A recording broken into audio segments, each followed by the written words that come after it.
Itu yayasan mualaf. Udah berapa mualaf yang dibantu? Ya lumayan, ada sekitar belasan lah. Belasan. Maksudnya dibantu gimana nih? Ya artinya mereka kan mungkin butuh teman curhat. Ya kan? Oh jadi kalau udah mau curhat ke Ko Halim bisa? Ya bisa. Saya juga mau curhat dong kok. Silakan. Sejam berapa kok sejam? Oh bisa begitu ya? Ya. Oke, terus selain itu? Ya Buat artinya dengerin curhat selain itu? bimbingan juga. Bimbingan. Bimbingan juga. Kalau ada permasalahan agama juga kita diskusi. Oke. Masalah agama Islam. Agama Islam tentunya. Ya, Gak ada yang nanya Bible gitu kok? Kalau tanya Bible saya pasti carinya ya ke Kodondi lah.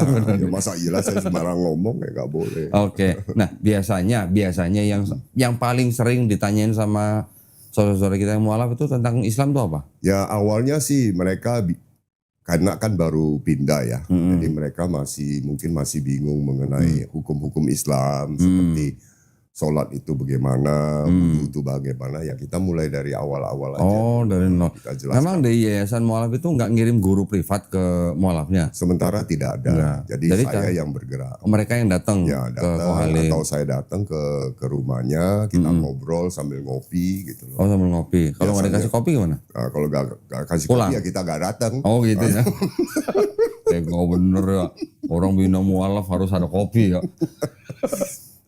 Oh belasan orang ya. Belasan orang. Rata-rata yang Ko Halim udah bina itu rata-rata laki perempuan atau campur? Kalau untuk perempuan ada khusus teman kita juga relawan perempuan yang Ibu-ibu. khusus ngurus.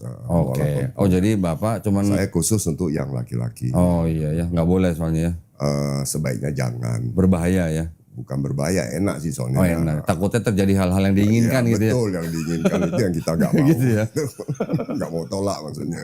Ya ya. Oh berarti Ko Halim juga ada kerjasama dengan ustadz-ustadz ya. Ya, untuk membantu mereka juga ya. Membantu mereka kerjasama dengan ketua DKM dari masjid, masjid. Domisilinya mereka. Gitu. Oke. Ada yang punya masalah hukum nggak Pak? Sejauh ini belum. Tapi ada yang justru murtad kemudian. Oh murtad. Ya murtad balik lagi ke Islam dan belum tahu pasti juga bahwa kalau udah kembali ke Islam kira-kira apa yang harus dilakukan. Jadi ada orang masuk Islam terus kembali lagi? Ya. Motivasinya? Ya motivasinya karena pernikahan dulu. Jadi dia menikah, lalu dia pindah ke agama suaminya ya. Kemudian dia balik lagi. Yang biasanya kalau untuk yang perempuan kita ada dampingin dengan ustazah. Oke.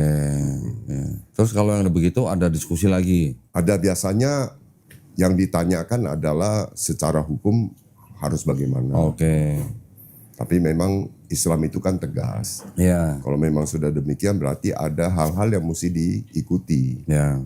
Seperti kalau suaminya memang tidak bisa menyatu dengan agama Islam ya berarti harus menempuh jalan bercerai. Itu memang sudah hal yang mesti dilakukan. Memang kalau ada sepasang suami istri, salah satu masuk Islam, secara hukum Islam pernikahan udah batal. Ya. Gitu, ya kan?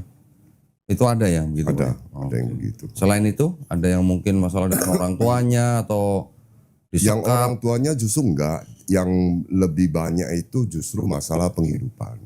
Maksudnya ekonomi. Jadi mereka ketika masuk Islam pun sebetulnya penghidupannya juga tidak baik-baik. Oke. Gitu. Dia berharap dengan masuk Islam bisa lebih baik. Memang mau nyari duit di agama atau gimana? Ini sekarang Islam kan populer. Oh gitu. Populer jadi ya mungkin dia punya masalah dulu yang dia nggak bisa diatasi. Dia berharap masuk Islam bisa lebih mudah diatasi. Oh gitu ya. Ada yang punya motivasi begitu ya? Ada. Oke, siapa tahu saya masuk Islam jadi tambah kaya gitu. Ya, atau ada backing. Ada backing. Ada backing. Oh nyari backing berarti? Memang fenomena mualaf ini sekarang macam-macam. Nyari backing. Dulu pernah kepikiran Pak waktu masuk Islam nyari backing? Oh enggak pernah. Enggak pernah ya? Enggak pernah. Kita enggak ada kepikiran kayak gitu. Sama sekali enggak pernah. Iya. Oh ini ternyata ada orang masuk Islam cari backing. Karena kan sekarang Mualaf Center itu kan menyediakan konsultasi hukum secara gratis. Jadi mereka punya masalah, mereka pikir lari ke Islam, di situ dia bisa mendapat backup. Kan. Tapi tetap kita ada penegasan juga untuk hal itu. Kurang lebih seperti itu. Iya. Oke. Ada pengalaman-pengalaman yang gimana Pak sama yang dibantu gitu? Sejauh ini Biasanya kalau mereka kesulitan, mereka sibuk nyari kita. Oh gitu. Nah, tapi begitu udah mulai ada penyelesaian, hilang biasanya. Oh, Nah, oke. itu sih wajar aja. Dilupain gitu ya. Dilupain wajar aja. Ini nggak Kasihan Pak ya berarti pengurusnya. Ini relawan aja kayak begitu. Iya, ya itu relawan sih. Iya ya. Kalau relawan gampang dilupain ya. Dilupain. Kasihan ya. Udah gak digaji. Dilupain pula gitu. Oke. Nah, selain daripada mungkin tadi masalah pasangan, masalah ya karena untuk masalah pernikahan gitu ya. Selain itu ada dengan masalah mungkin pekerjaan atau Ada juga masalah mistik. mistik. Mistik. Jadi ada satu pengalaman, saya punya satu orang mualaf. Begitu dia masuk Islam, kita minta dia belajar, dia bilang dia nggak usah belajar katanya, karena tiap malam diajarin sama Nabi Sulaiman kan. Widih. Nah, luar biasa. Apa lagi nih mistik ini? Mistik. Ada begitu? Ada yang begitu. Nah, terus dites nggak? Ya udah coba kamu sholat gitu. Intinya bahwa dia tuh selalu dikunjungi sama ulama-ulama zaman dulu. Widih. Nabi Musa gitu loh. Widih. Itu daftar dulu kan tuh kalau kunjungin dia tuh. Jadi Ada yang begitu. kebablasan. Wow. Nah, akhirnya kita pelan-pelan mengarahkan. Memang butuh waktu. Karena kan perpindahan itu kan satu hal yang mungkin juga pengalaman unik buat dia. Baru dengar saya nih ada yang begini nih. Oke, kalau masalah ekonomi ada, masalah pernikahan paling banyak lah ya. Ya, minjem duit lagi juga ada. Oh, minjem duit juga ada. Duit juga ada. Dipinjemin nggak? Ya kadang-kadang kita bantu lah. Oh, dibantu, bukan dipinjemin. Enggak dipinjemin. Bantu aja. Kita bantu aja. Oke, kalau dibantu kan nggak usah balikin. Ya nggak usah kembali. Kalau dipinjemin harus balikin. Nah, kita juga repot balikinnya kapan kan jadi masalah. Enggak, juga. maksudnya akadnya harus jelas gitu ya. Kalau Ya, bantu, kita bantu, balikin, tidak ada pinjemin, kita bantu aja. Oke. Semampu kita bisa. Iya, iya. Tapi mereka bilangnya pinjem gitu ya. Biasanya kan gitu. Biasanya pinjem, Ya. biasanya pinjem. Kita bilang udah nggak usah pinjem, bawa aja. Yang penting bisa cepat selesai masalahnya. Iya, iya, iya. Boleh dong Pak, bantu kita juga. Ya makanya tinggal daftar aja. Tinggal daftar ya. Nanti saya minta lagi sama orang lain kan. Oh iya, iya. Inilah suka dukanya pengurus mualaf. Orang ngurusin mualaf nggak seperti yang dibayangkan ya. Karena ketika ada orang masuk Islam, dia merasa ekonominya terhimpit, mau cari siapa dia? Betul. Kalau bukan nyari pengurus mualaf ya. Betul. Mereka berpikir semuanya bisa diatasi gitu ya sama pengurus mualaf ya. Iya. Seperti pegadaian gitu begini ya. Pegadaian Sampai pegadaian berarti mengatasi masalah, timbul masalah baru kayaknya. mengatasi masalah timbul masalah baru. Oke, ya. Nah itu Bapak juga kerjasama dengan masjid. Ya.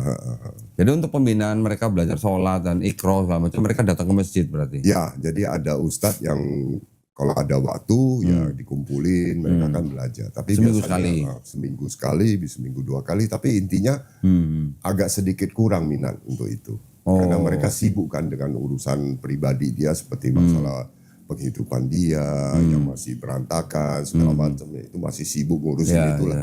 Jadi kita paham aja. Ya. Memang sih butuh waktu. Ya. Oke. Jadi ya itulah ya tugas kita ya buat mengurus mereka. Walaupun mereka sibuk juga harus menyempatkan diri untuk belajar Islam. Betul. Jadi mereka masuk Islam bukan cuma jadi Islam KTP gitu ya. Tapi juga menjalankan Islamnya gitu. Pengajian-pengajian juga suka diundang. Ya, pengajian-pengajian, malah kemarin kan kita bikin acara untuk santunan mualaf juga kan. Ya. Alhamdulillah juga pada hadir, walaupun kadang-kadang Biasanya kalau yang diundang, biasanya nggak muncul. oh biasanya nggak muncul. Kalau ada event biasanya muncul. Kalau ada sumbangan baru pada muncul. Nggak apa-apa, nggak Oke. apa-apa. Yang penting mereka masih ada lah, masih eksis. Masih eksis gitu ya. Masih eksis. Iya. Itu Bapak kerjakan mengurus para mualaf itu sendiri atau sama istri? Istri juga ikut, tapi lebih banyak saya sendiri sama beberapa teman bantu. Oke. Kita bantu mereka. Iya. Ada nggak Pak yang sampai mereka minta tolong terus Bapak nggak bisa nolong gitu? Sejauh ini sih belum pernah. Belum pernah. Karena pertolongan yang mereka minta itu pada dasarnya itu lebih short term ya. Jadi hanya jangka pendek. Oke. Misalnya mereka gak ada beras ya kan. Listrik belum bayar. Nah itu kita masih bisa bantu. Nah itu rata-rata mualaf-mualaf yang minta tolong seperti itu, misalnya nggak ada beras, listrik belum bayar, itu rata-rata mualaf-mualaf yang terbuang dari keluarganya atau enggak? Ya mualaf-mualaf seperti itu biasanya di satu keluarga itu dia masuk Islam sebetulnya sudah lama. Cuma timbul masalah baru, misalnya dia tuh sempat nganggur misalnya. Oke. Jadi dia datang lagi, dia minta bantuan gitu loh. Oh, Kalau mualaf-mualaf baru malah masih belum terlalu bermasalah, masih stabil lah ya, masih ada penghasilan walaupun masih kurang gitu Nah loh. kalau mualaf udah lama terus lagi susah minta tolong lah, terus apa bedanya sama muslim-muslim yang lain? Betul. Jadi udah kita anggap sebagai salah satu cara untuk kita dapatkan amal aja. Begitu ya. Nggak usah terlalu diperhitungkan lah. Kan sebenarnya gini Pak, kalau misalnya Bapak dimintain tolong sama orang-orang ya entah itu mualaf, entah itu ya muslim dari keluarga Islam yang memang membutuhkan bantuan, itu kan sebenarnya kan kalaupun kita tidak bisa membantu semua, kan kita bisa kerjasama dengan apa misalnya Basnas misalnya gitu. Ya. Itu boleh juga tuh Pak. Betul. Kita juga ada sih, minta Basnas juga, cuma mereka kan punya tata cara ya. Punya tata cara, mereka juga ibarat kata ada aturan mainnya lah ya. Kadang-kadang mualaf itu kan butuhnya cepat. Jadi kita atasi aja selama kita masih bisa. Itu aja. Nah, sambil kita pikir kalau mau jangka panjang ya berarti nanti ke Basnas. Jadi kalau satu orang butuh di bawah 10 juta mah udah tutup gitu ya. Di bawah 10 juta belum bisa tutup itu. Kirain tadi tutup dulu katanya. Yang bener dong Pak, yang konsisten dong. Saya mau bilang 20 juta nanti sangat ketinggian. Bilang 10 juta ternyata belum bisa tutup, gimana dong? Ini sebentar lagi ada yang telepon minta alamat nih kayaknya nih. Oh gitu ya? Minta nomor telepon biasanya. Alamat apa maksudnya? Nomor telepon. Nomor Tadi telepon siapa? bilang di bawah 10 juta kan. Oh gitu. Udah siap-siap ada. Ya udah nomor Bapak cantumin nomor Bapak. Ya. Ya memang ya gimana ya memang ya namanya kebutuhan hidup mereka kadang-kadang apalagi untuk mualaf-mualaf yang terbuang dari keluarga itu yang kadang-kadang memang harus kita perhatikan. Jangan sampai juga gara-gara itu nanti mereka menggadaikan iman lagi. Betul. Tapi mau sampai kapan ya? Ya, tapi kalau menurut saya sih sebenarnya kondisi kayak begini ini kalau sampai bertahan lama itu berarti akidah dan tauhidnya harus dipertanyakan. Ya. Itu dia masuk Islam itu tujuannya apa? Ya, itu juga penting karena kan yang kita jagain dari mereka itu kan iman dan akidah. Betul. Ya kan. Karena kadang-kadang juga masih banyak orang masuk Islam, sudah beriman ke Islam, tapi masih kadang-kadang masih bawa-bawa akidah lama. Betul. Itu yang bahaya Pak. Jadi cara-cara lama masih dipakai gitu loh. Kita tugasnya justru membersihkan akidah-akidah yang lama itu. Kalau nggak dibersihin, ya itu nanti mereka Islamnya Islam-Islaman. Gitu. Ya gitu ya. Iya. Oke. Selain itu Pak, kegiatannya apa lagi? Selain mengurusi mualaf-mualaf? Nah ini kebetulan kita berpikir bahwa untuk membantu mualaf ini kan kita juga butuh satu usaha ya. Karena apa? Kalau kita harap donatur atau harap dari diri kita aja kan ini terbatas. Makanya kita coba kumpul beberapa teman orang-orang ahli di bidang IT, kita ada membuat beberapa aplikasi. Aplikasi? Jadi aplikasi yang bisa dimanfaatkan untuk beberapa keperluan. Yang bukan aplikasi pinjol kan? Bukan. Oh bukan. Kalau pinjol sih bukan urusan kita tuh, jangan ikutan. Ya itu lagi marak gitu sekarang Pak. bikin aplikasi yang untuk masjid. Oh untuk masjid. Itu keren tuh.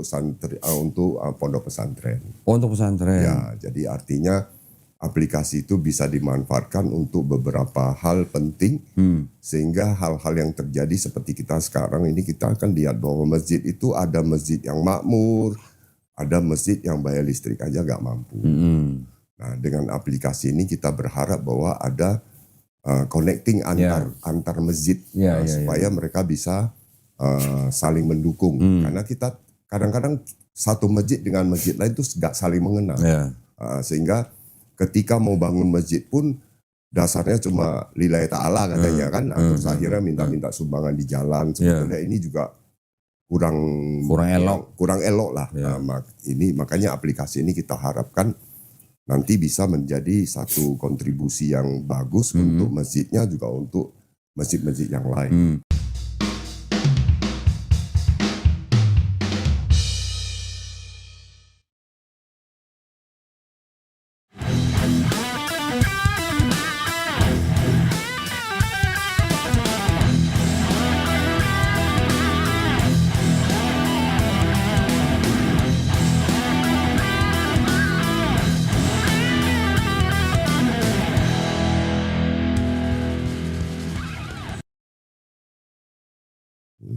Nah, ini Ko Halim tadi ngomong aplikasi, saya jadi ingat dengan teman-teman di Medan. Ya, terakhir saya safari dakwah di Medan, teman-teman kita yang IO-nya itu, yang panitianya juga, mereka juga membuat aplikasi juga, yang urusannya juga dengan komunitas masjid-masjid DKM untuk saling bantu gitu. Ya. Seluruh Indonesia juga tuh dia. Oh gitu. Oh ini mungkin sama berarti ya, mirip ya. Beda kali ya. Beda ya. Sekarang kan artinya kalau untuk aplikasi kita sudah siapkan, mungkin nanti ada yang bisa menyampaikan ya mengenai sedikit perkenalan mengenai aplikasi yang khusus masjid itu. Coba ada orangnya Pak? Ada orangnya. Pak Eko sarjana hukumnya. Waduh, boleh. Ada sarjana hukumnya. Nih boleh. Oke. Masuk Pak Eko. Masuk. Ini kita perkenalkan Pak Eko Prasetyo. Di situ aja di situ. Nah, di sini apa di mana? Tok. Hah? Di sampingnya Ko Halim. Samping saya aja mendingan. Jangan jauh-jauh lu. Hilang. Enggak takut jebol sini. Udah? Nah. Mas Eko. Waduh, Mas Eko ini yang membuat aplikasi itu tadi. Ya, ini tim Dengan kreatifnya. Ada tim juga. Oh, ada tim. Ya, betul. Mas Eko bagian dari tim itu. Ya. Nama aplikasinya apa Mas? Satu kubah. Satu Kubah. Betul. Ini untuk apa nih aplikasi ini? Nah istilahnya kan gini. Kita melihat dari yang mungkin tadi dibicarakan sama Ko Halim yang disampaikan, setidaknya umumnya seperti itu. Tapi kan kita pikirkan juga bahwa masjid sekarang kan istilahnya harus makmur lah. Setidaknya minimal lah harus makmur dan ada pendapatan mandiri. Tidak dari sumbangan ataupun donasi gitu kan. Iya. Nah di aplikasi ini kita bangun untuk masjid ini supaya dia mandiri Pak. Contohnya kita bisa buka UMKM masjid. UMKM masjid. Iya, melalui aplikasi itu. Sumpama di setiap jamaahnya dalam satu lingkup itu, kayak DKM itu kan ada wilayah tuh. Ada usahanya apa segala macam, bisa dimasukkan di aplikasi itu, diumumkan.